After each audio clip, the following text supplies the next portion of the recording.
My name is Nicole Foss. I have a varied background. I studied biology, environmental science, law, international law, nuclear safety, grids, power grids, that is, renewable energy, and finance. Peak oil means a production peak.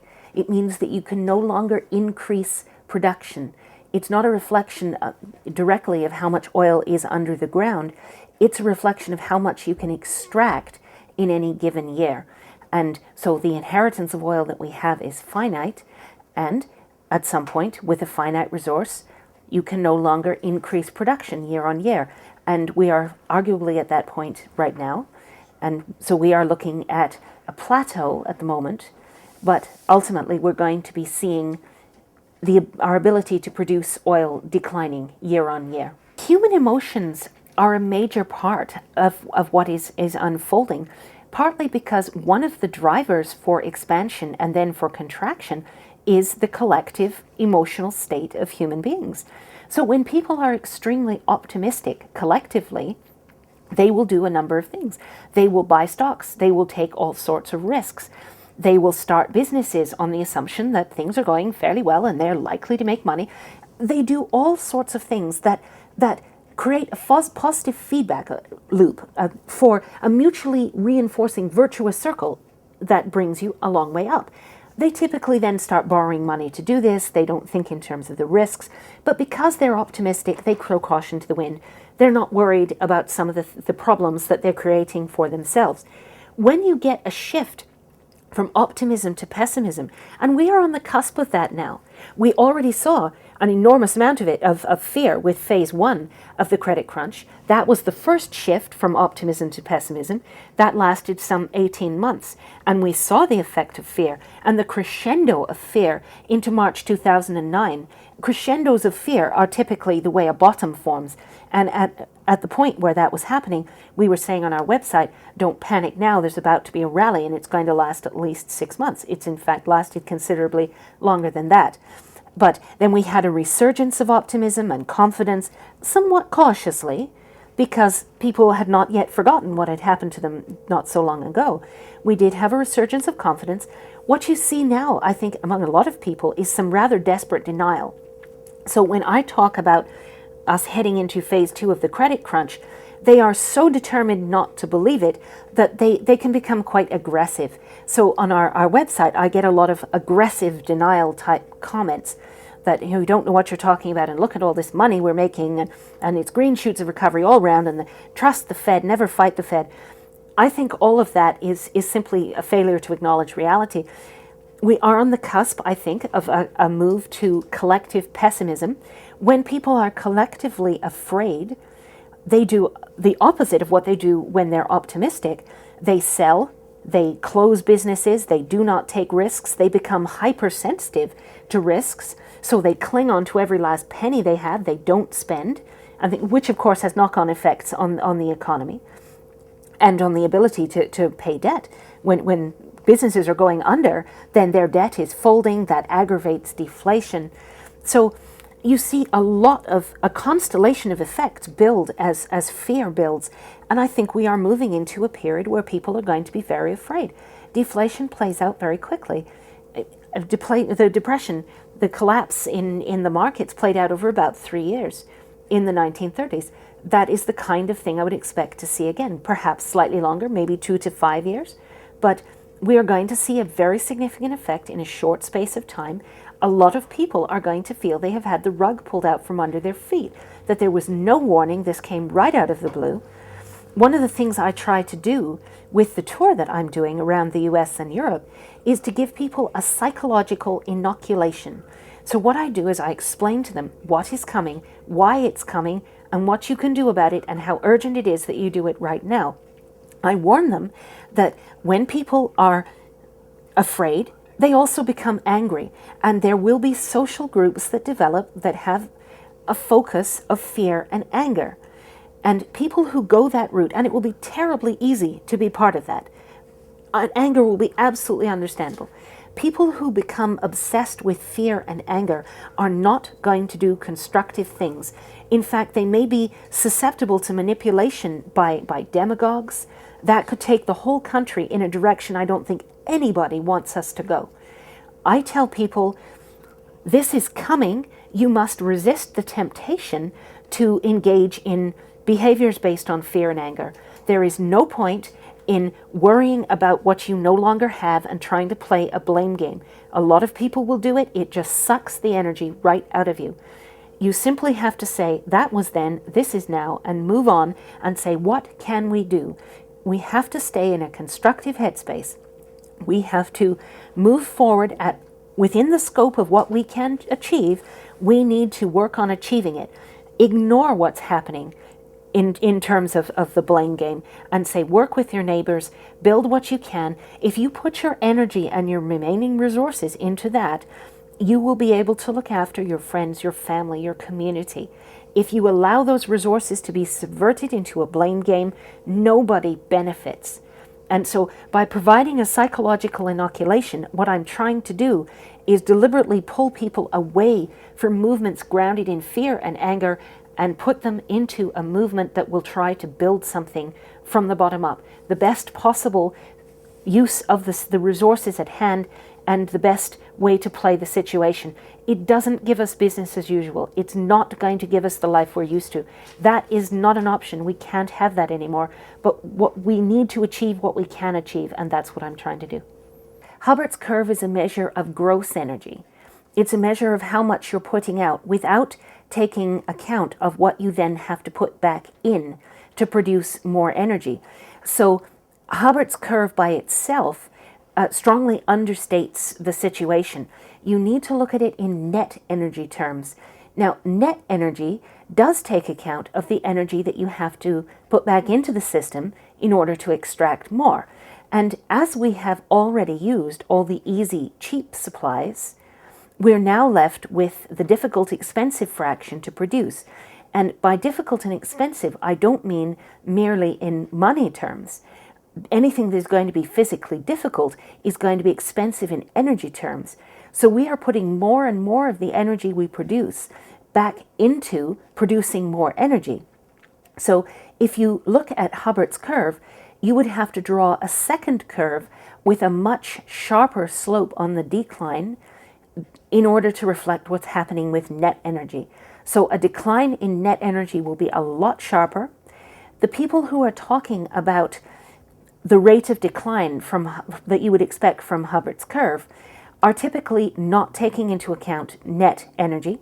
So when they say, well, there might be a decline of 2% per year and we can cover that with efficiency and adjustments and things like that, they're not accounting for net energy. The decline rate would be considerably sharper than that. And I think there's a lot of science suggesting that even the gross decline is going to be a lot sharper than that, considering how many of the fields, the large fields that we rely on so strongly, are coming to the end of their lives. So I think even in gross terms, it could be a lot sharper than the optimists suggest. In net terms, it will be much sharper still. And also there's the effects of the ongoing financial crisis, which are going to rewrite the way the energy debate plays out over the next few years. Essentially, every kind of civilization is going to have a minimum energy returned on energy invested, which is net energy, that it would need to sustain its level of socioeconomic complexity. So it's not simply a matter of whether a society is growing or not. Human societies tend to grow when there is population increase, and then they overreach and then they contract. I don't believe it's actually possible for human beings to produce and maintain a steady state civilization. So I think we will always be looking at cycles of growth and then decline. But every different society has its own level of socioeconomic complexity. That will be associated with a certain energy requirement and a certain energy returned on energy invested. Estimates vary as to what we would require for our current level of civilization. I would imagine it's actually not that much less than 10 to 1, because this is an extremely complex society. I think that the requirements are going to be significant. So we are going to have to produce a significant surplus in net energy terms in order to maintain our current systems. I do not think we're going to have the energy surplus that we need. We're already arguably down to about 10 to 1 on average. So I think we're very close to that breaking point where socioeconomic complexity would have to decline because there's not going to be enough energy. But the effects of financial crisis are going to hit sooner, and that is going to make a difference to how it plays out in practice. Energy will be the major factor in the longer term, because energy is the master resource. It is the capacity to do work. Without that, you don't do anything. But I think the effects of financial crisis are going to intervene and cause a lot of differences in the way this will play out compared to what we might otherwise have expected. Finance will be the key driver on the way down for a number of years, because the same driver affects the financial world and the real economy. It's the shift from optimism to pessimism, but it drives finance very much more quickly than it drives the real economy. The real economy lags behind, so changes in finance will happen vastly more quickly than any change in energy supply or demand. So while energy is an incredibly important driver on the way up, it's a driver of expansion because it is a driver of socioeconomic complexity and economic activity. Because finance has a much shorter time frame, finance becomes the key driver for the next several years during the period of acute deleveraging that we are about to move into. And that is going to contract our economy drastically over the next few years. When the Soviet Union had its period of collapse, their GDP fell by 25% in 1 year. I think we will be looking at something comparable at some point. So I think it's not going to be whether we have 2% less energy or 4% less energy that makes the difference. The difference over the next few years in the near term is going to be the difference between having access to an enormous amount of cheap credit and having no credit, very little ability to earn any money, and people hanging on to whatever money they still have left with both hands so that the velocity of money falls off a cliff as well. And what happens then is essentially you have an economic seizure. So like in the Depression, you end up with a period of time where you can't connect buyers and sellers. Now what this does to the energy sector, for a period of time, it will buy you time with energy because demand will fall.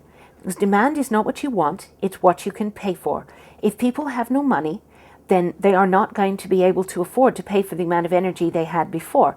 So demand will fall, price will fall. For a period of time, production will still be geared to the previous level of demand, which means you have a glut temporarily. Very, very low prices. However, even low prices are not affordable if people don't have any money. So as prices fall, purchasing power falls faster.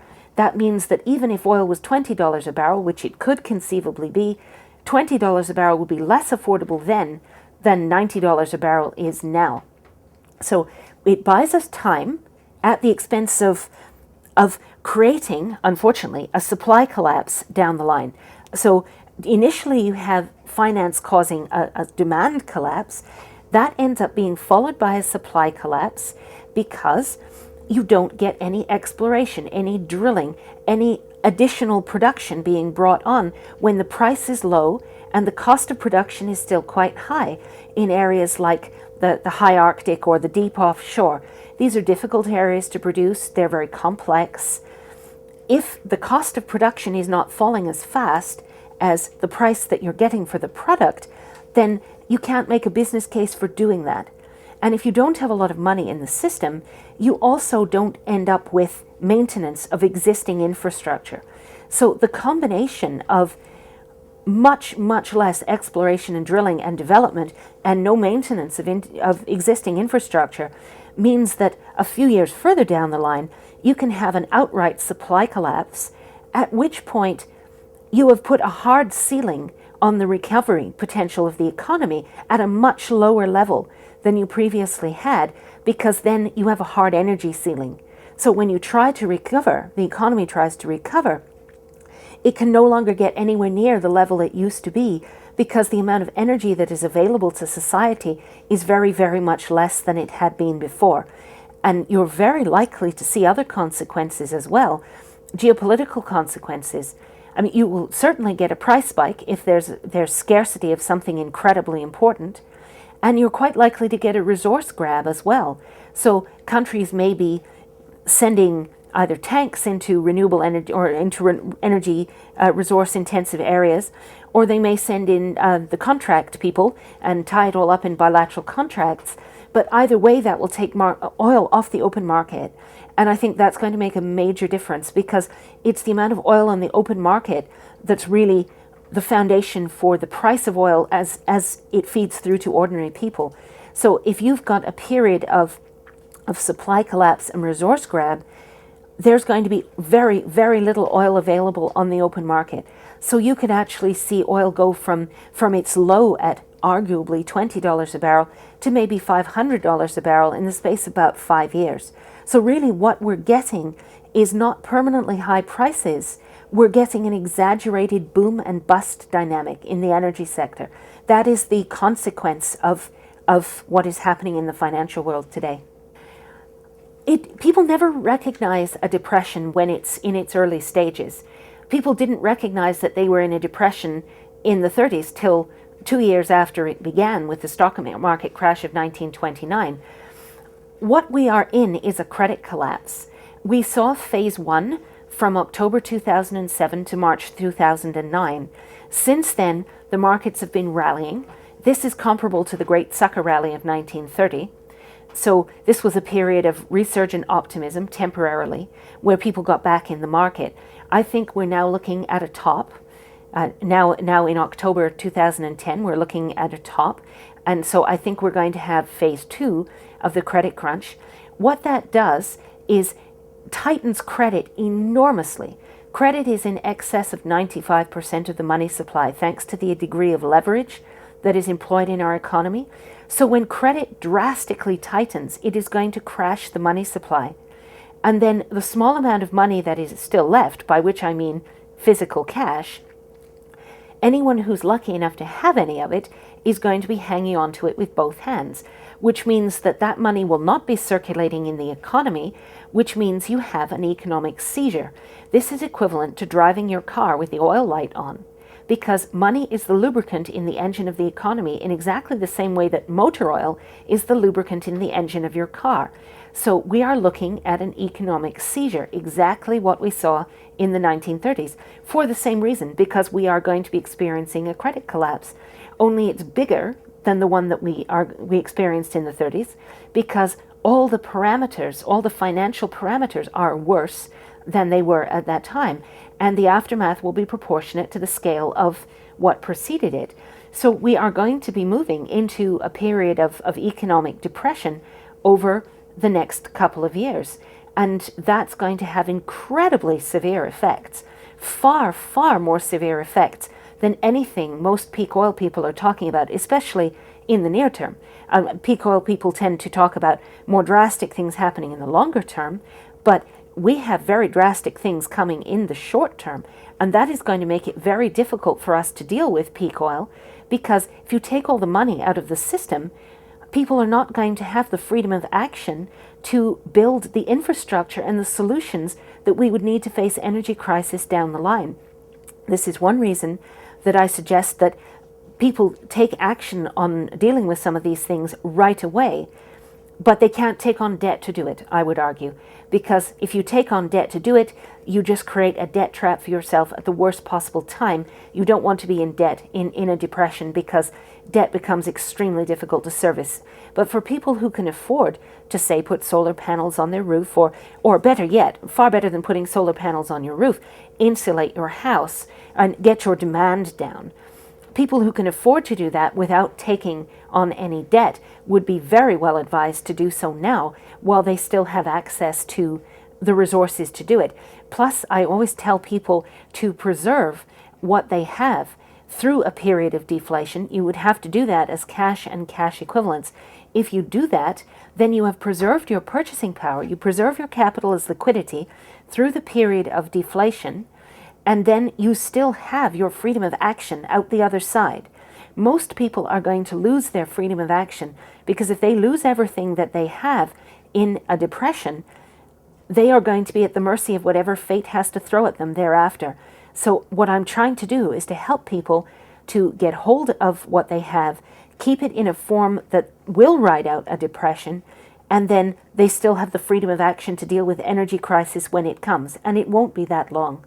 So it's not just a question of what will be available to buy after a depression. That is an enormous part of it, of course. A lot fewer things will be available because a lot of the businesses that are responsible for supplying these things and delivering them will have gone out of business during a period of depression. It's not quite as simple as that either, because for most people, the vast majority of people are going to find that they lose almost all the financial resources they have. So even if insulation was still being trucked to the Home Depot or wherever it might be, most people are not going to have the money to buy it anyway. So unless people do these things at a point where they still have the resources, they are not going to find that it's possible. So it's a combination of people losing their resources, so then they have no freedom of action to tackle these challenges down the line, but also an enormous number of businesses having gone under. So places like Home Depot or various home improvement stores where you might expect to buy things like insulation or various other things you could use to improve the energy efficiency of your home, they may not have survived that long if no one's been able to afford their products. And it's quite likely a few years down the road as well that trucking companies are not going to be doing what they do now. There are not going to be many goods to deliver, and the fuel to deliver them will not necessarily be available at any price that fits with any kind of business case. So people really need to treat this with a real sense of urgency. And there are measures they can take now that they will not be able to take later. However, they do have to protect themselves financially at the same time. So they cannot afford to take on debt to make the changes that need to be made. Now, I would argue for a lot of people, it's actually better to rent than to own, because for a lot of people, the only way you can own a property is with debt. And if you put in a lot of fancy energy improvements, that would be more debt. Chances are the bank would come knocking on your door at some point because you wouldn't be able to service that debt any longer. And then all those investments would be gone. The bank would own them. So what I tell people is that for a lot of people anyway, part of preserving what you have through a period of depression is to actually not own an asset that you could only own if you take on debt. So you perhaps sell a home, even if you don't get what you would once have got for it, you will still, in most cases, be better off to sell it and rent something and hang on to your cash in the form of cash. So if you sell a property, you can solve two problems at once. You get out of debt and you have cash, which is exactly the position to be in to ride out a deleveraging. And then you can wait for the price of property to fall. And if you want to own a property, you can buy it then. And of course, you then do have the issue of, can you in fact do certain things with it, because not everything will be available then. But it's a trade-off. If you do it too soon and you take on debt, you lose it anyway. So some people can afford to do it now because they simply have more money. Other people are going to have to wait until prices fall and hope that enough things are available to do it then. I think actually there are a number of misconceptions in that formulation of where we might be going. OPEC, I think, is going to have no pricing power at all during a period of demand collapse. I think there'll be nothing they can do to prevent prices from falling.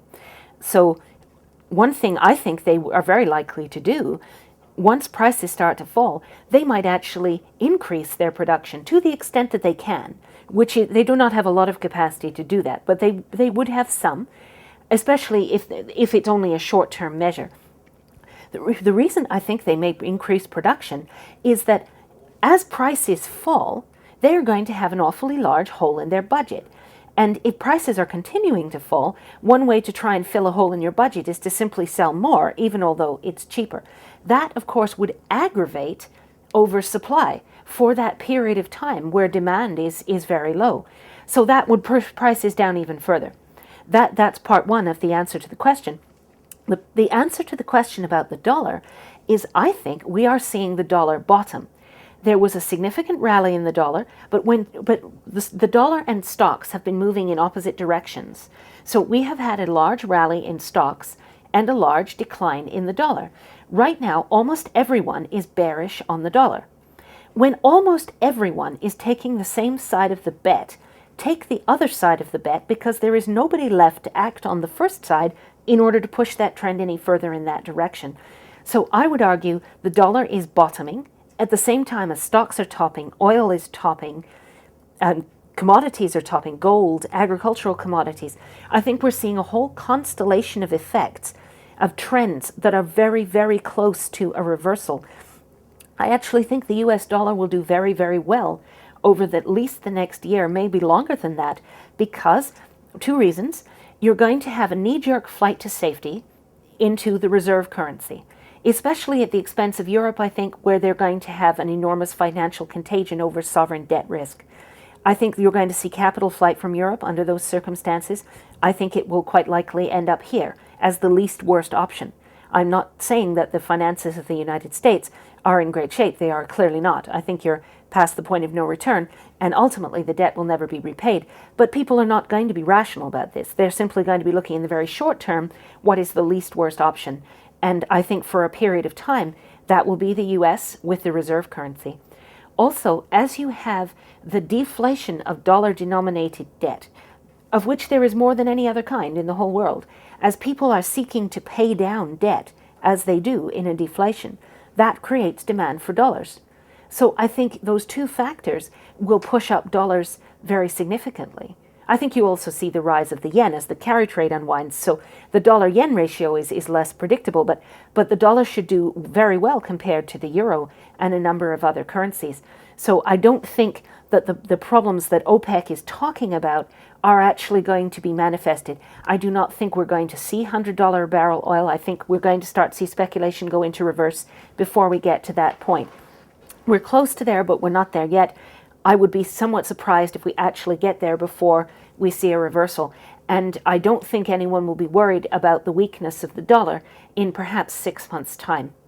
People often pin their hopes for additional energy supply in the future on things like tar sands or various additional sources of unconventional natural gas, shale gas, tight formation gas, liquefied natural gas.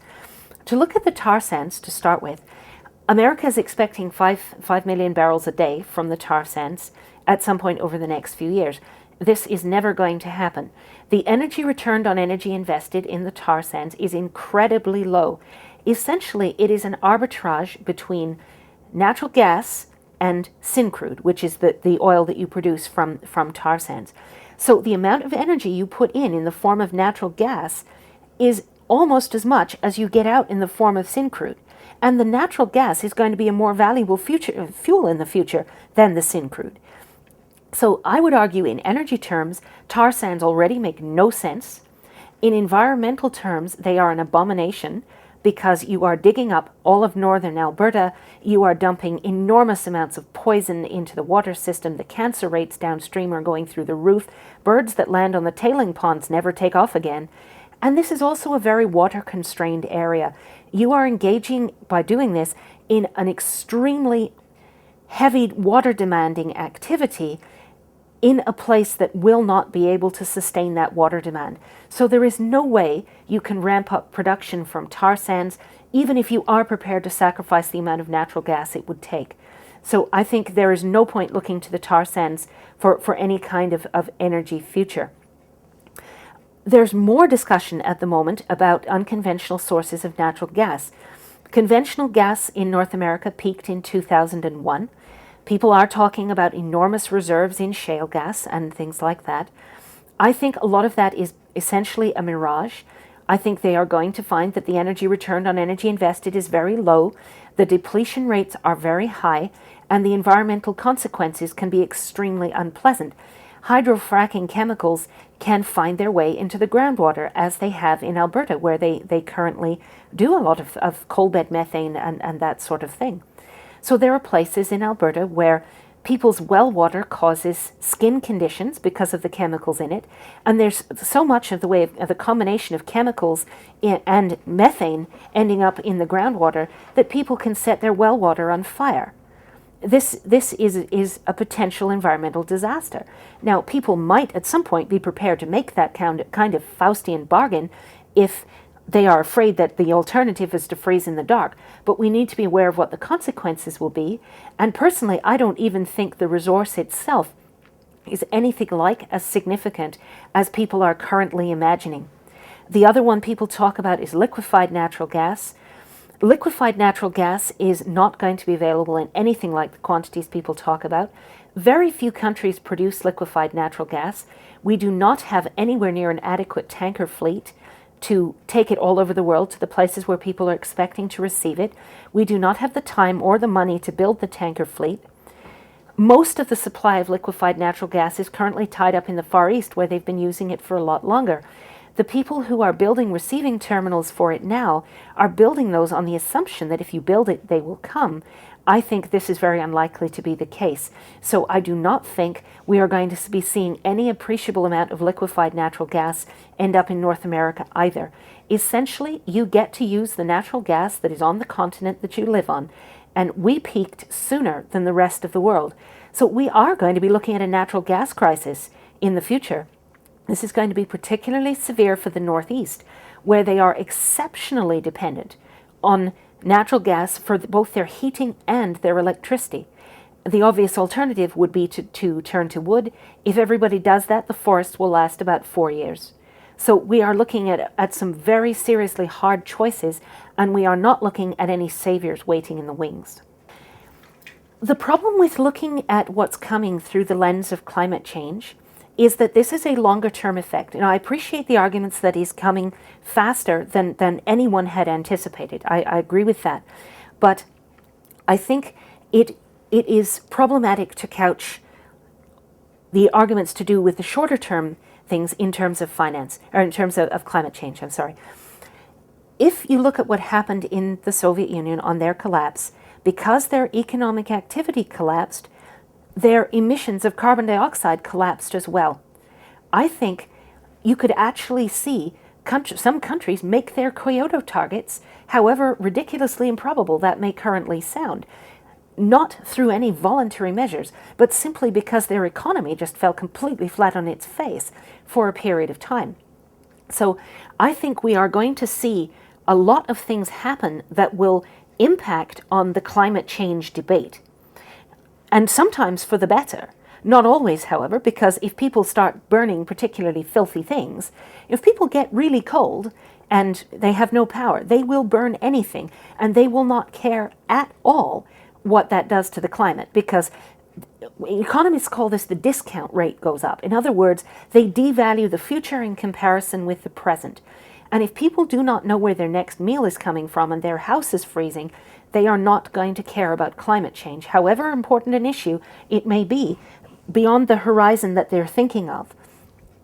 So I always couch things in terms of looking at what we do for finance and energy change, because all the things I would do for climate change, I would do in any case for reasons of finance or peak oil. So I prefer to couch it in those terms, because those are the shorter term things that are going to hit people first, and that is what we need to deal with. If we have dealt with that successfully, then we will still live to fight another day, if you like, and be able to deal with the aspects of climate change. But the climate change picture could change significantly with the way finance and energy play out over the next few years, because those effects will be so enormous. So I think we're going to have to look and see what is happening with climate change. We may have already hit tipping points, in which case there's nothing we can do about it anyway. If we have not yet hit tipping points, a financial collapse might pull us back from the brink. If we then start burning coal, it might push us closer to them again. Personally, I'm not convinced that coal will necessarily run out as quickly as some people think it will. I think it could last for a while, but there are obvious environmental consequences, not merely climate change, but a lot of other environmental consequences to using it. I think we absolutely will use it. And I don't think it'll be just for power. I think we'll do coal to liquids for liquid fuels and things as well. I see a lot of coal burning in our future. Now, the people who are optimistic about how long coal will last are typically looking at, they would always couch it in at present levels of demand. But if you start running out of oil and natural gas, present levels of demand are not going to be what you're talking about. Now, if you've also had an enormous economic collapse, then that will affect present levels of demand in the other direction, but it's the net effect between the two which will change over time. So we will have to look at what kind of level of demand we come out of this with, and what kind of mindset we're in as to how short term we're looking at that point in order to predict what is going to happen with the coal reserves. I think at this point there simply is not enough information, there's not enough visibility to have a clear idea of how long coal might last and what risks we are taking by using it. Business as usual is not an option. If you remember, it wasn't so many years ago that Mr. Cheney said that the American lifestyle is not negotiable, to which I would say that's true, because reality is not going to negotiate with you. Business as usual will seriously not be an option for reasons that our civilization in its current form is completely dependent on cheap energy and cheap credit. Both of those are going away. So we are going to have to live in a simpler society. It is inevitable. What I think we're going to see happen is a lot of top-down structures begin to fail because so many of them are dependent on current tax revenues. And in a depression, tax revenues fall a very long way. I think a lot of services are going to be starved for funds. So I think the services that are more likely to survive are going to be the small, local, resilient ones. This is why I try and promote localization and resilience, self-sufficiency, because if people have built parallel structures from the bottom up to some extent parallel the functions of the services that are currently provided top down, then when those top down functions start to fail, there will be something else there waiting in the wings to take over that essential function.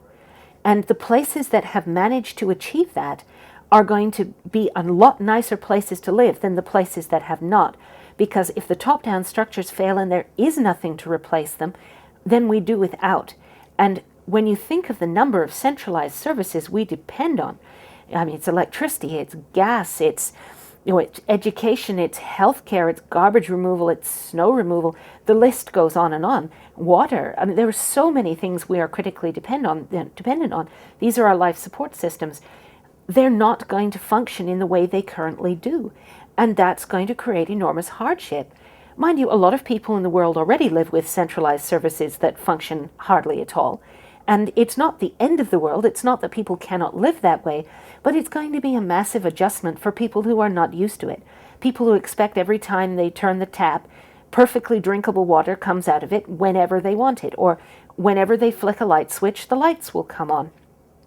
People who are used to having what they want when they want it are going to find that that's an uncomfortable lifestyle, dealing with things being somewhat random in their supply. It doesn't mean they go away right away. I think they become simply much less reliable. In the longer term, I think they probably do go away, or at least a number of them do. But there are many, many local alternatives. They don't necessarily cover the same scope that the centralized services would have covered, but they can cover the essential fraction of it. And so I tell people to build these structures, even although it will cost you something in the short term. Those who have the resources, I think, need to be thinking of deploying those resources on behalf of the community. If people come together, you don't need to take on debt. Pool resources, and you can afford to provide some local alternatives. It might not be much to start with, but if you have got it off the ground before things get too difficult, then it will probably strengthen in hard times. Whereas if you have not got it off the ground before the alternatives fail, you might be out of luck because you need to dig your well before you're thirsty. And often there is a learning curve with these things. You need time to make mistakes before you have to rely on the results. And you need to bring people together while it is still relatively simple to build relationships of trust. It will be so much harder when there is not enough to go around. So I tell people, maintain a constructive headspace, get to know your neighbors, work with them, build those relationships of trust, pool resources where you possibly can, build these parallel structures at a local level, and you will be amazed how much resilience you can create. Please come back and watch complete interviews with each of the experts. And you can join me, Tom Hartman, anytime on the web at tomhartman.com.